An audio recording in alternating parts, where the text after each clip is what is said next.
Olá, crianças, espero que estejam bem. Mais uma aulinha hoje e antes dela começar eu vou fazer uma oração.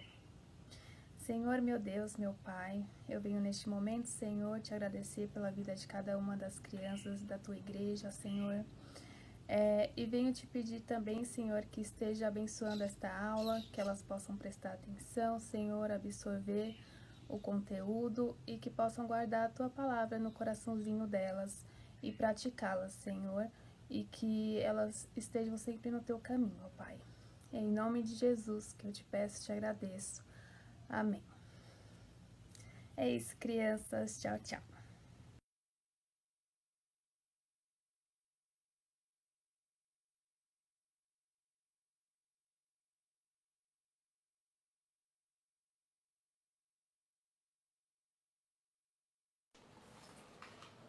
Olá, crianças, tudo bem?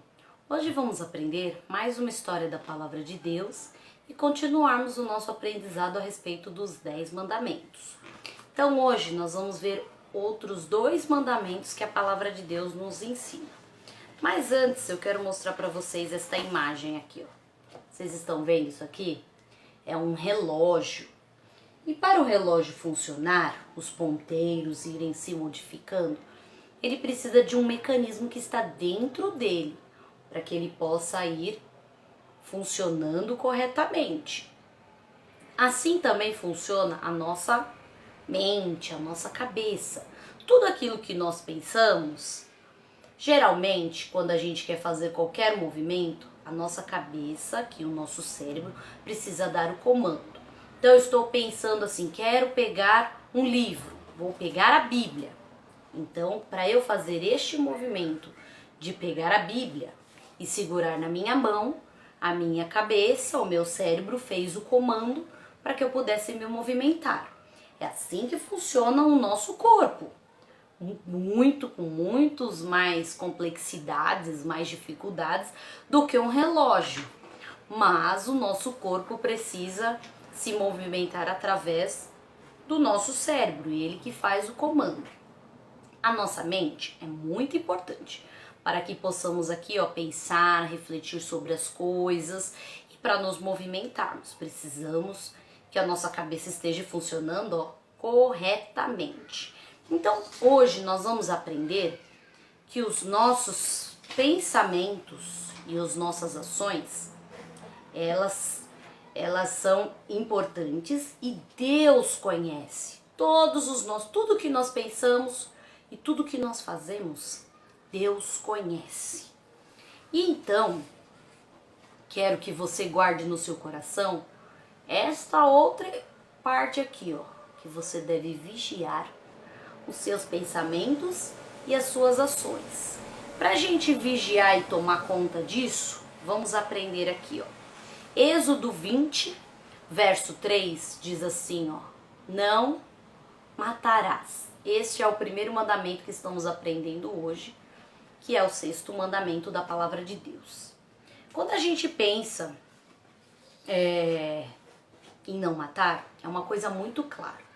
A gente pensa sempre em uma pessoa tirando a vida da outra.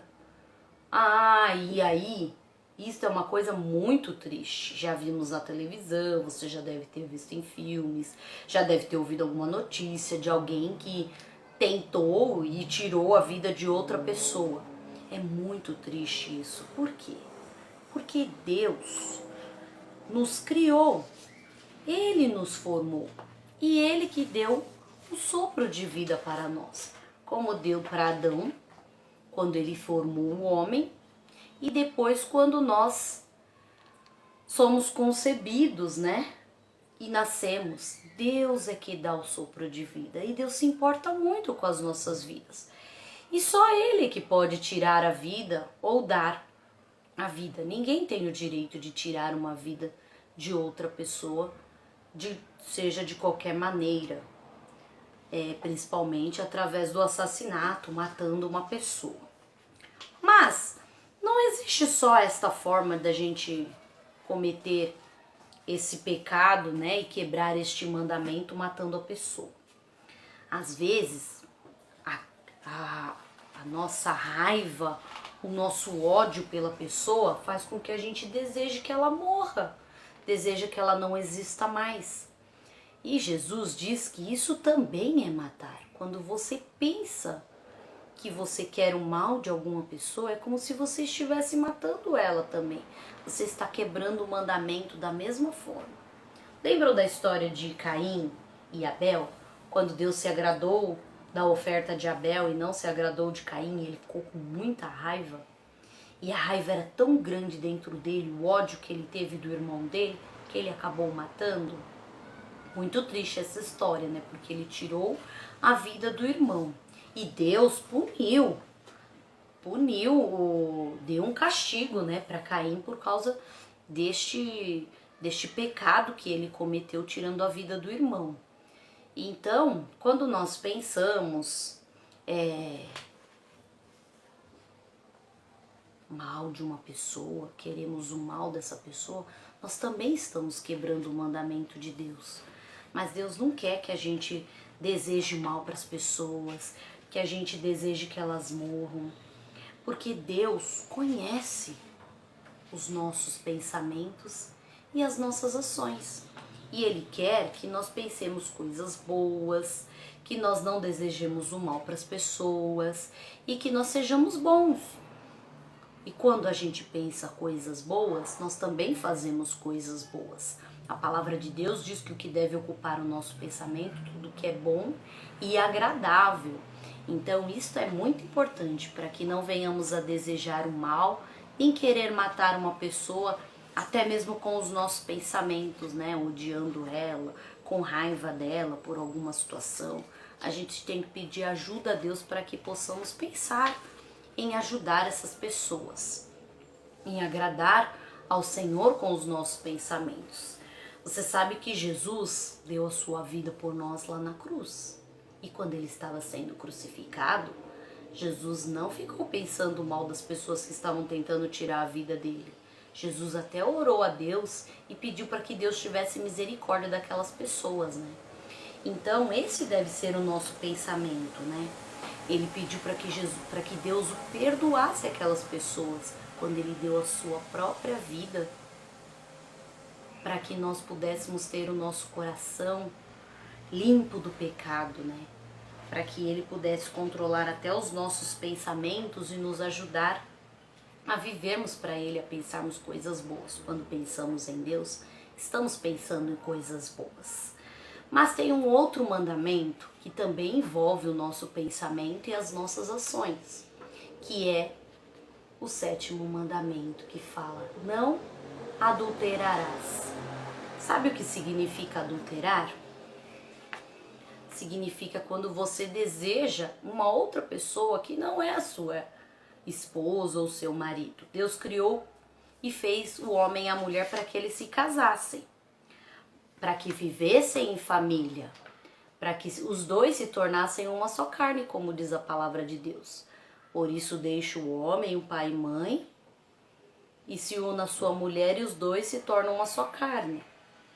Porém, alguns homens ou mulheres acabam desejando outras pessoas e acabam até destruindo o seu casamento, porque quando você tenta se unir com uma outra pessoa que não é a sua esposa ou seu marido, você acaba trazendo muita tristeza, muitas infelicidades para o seu relacionamento, para a sua família, porque como o objetivo de Deus era que o homem e a mulher se casassem, constituísse família, vivesse, tivesse filhos, fossem pai e mãe, não vários pais, várias mães, e sim um pai, uma mãe, os filhos, e vivessem em harmonia, em alegria, juntos, né? E isso tem, infelizmente, acontecido com muitas famílias, esse pecado do adultério. E aí, Jesus falou sobre esse mandamento também quando ele veio, mostrando que não é só quando a pessoa deixa sua esposa ou seu marido e vai atrás de outra pessoa que está cometendo adultério.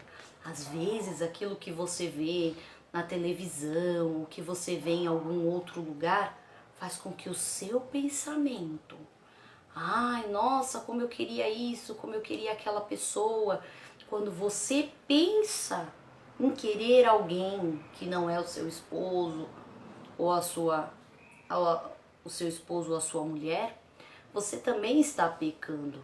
E muitas vezes aquilo que a gente vê faz as pessoas ficarem desejando, né, o mal. Para vocês entenderem um pouco mais como isso funciona, o diabo, ele tenta a gente, faz a gente querer pensar em muitas coisas, e coloca situações na nossa vida em que a gente queira pensar coisas que não agradam a Deus. Jesus foi tentado, mas a Bíblia diz que Jesus não pecou. Então ele venceu o pecado e nós podemos fazer isso com a ajuda de Deus. Quer ver quem é que agiu assim e conseguiu a ajuda de Deus para não pecar? Vocês já ouviram essa história que a Ruth contou sobre José, né? José foi um homem que queria agradar a Deus. E ele fazia tudo para agradar a Deus. E Deus o abençoou, mesmo os irmãos dele tendo raiva dele, inveja dele, tentando fazer coisas ruins com ele. José foi muito abençoado. E certo dia, a mulher de Potifar queria ele. Ela queria ficar com ele, namorar com ele. E José não aceitou aquilo porque ele sabia que isso não agradava a Deus. E ele até fugiu. Claro que ele sofreu algumas consequências por conta de ter sido firme com Deus, mas Deus também o abençoou. E ele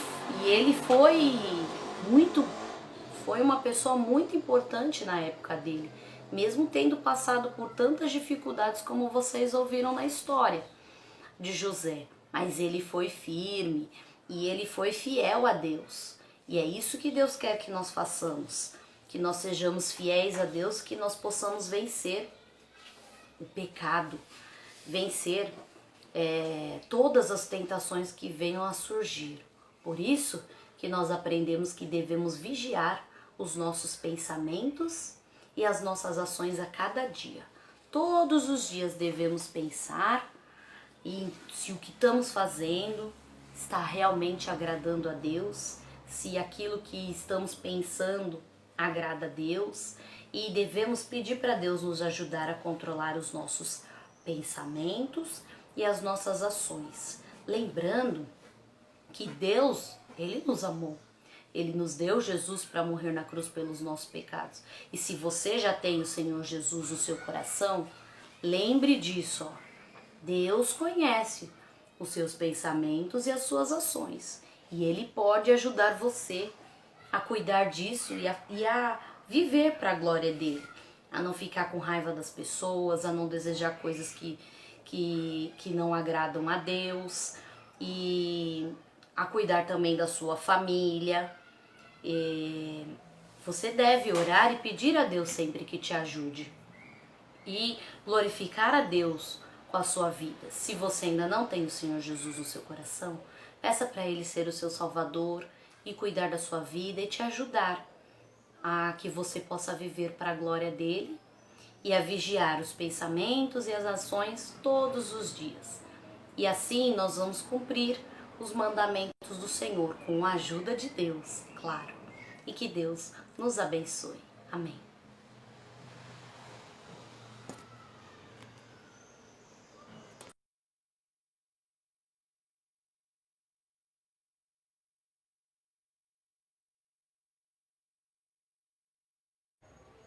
Para continuarmos aprendendo os mandamentos, a Débora vai falar o 6º mandamento. Débora, qual é o 6º mandamento? Não matar. Agora, a Esther vai falar o 7º mandamento. Esther, qual é o 7º mandamento? Não adulterar.